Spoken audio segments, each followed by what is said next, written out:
In 1995, I started touring as a musician.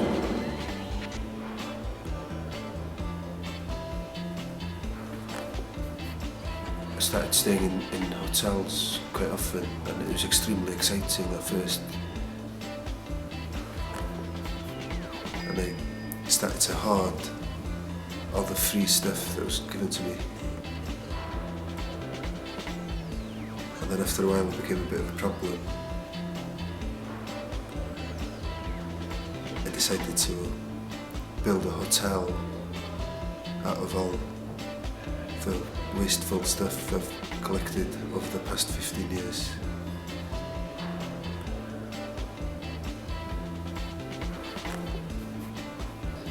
And this is the hotel.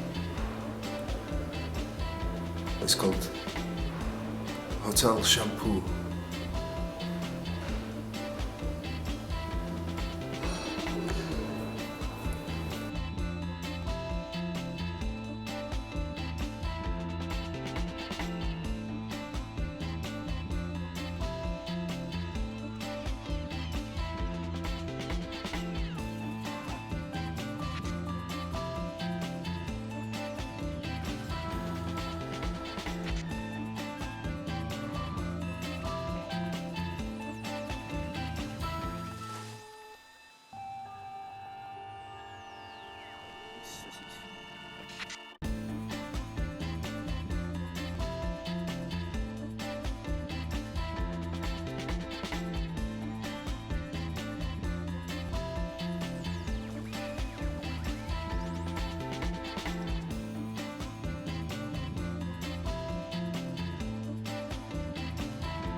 Hotel Shampoo.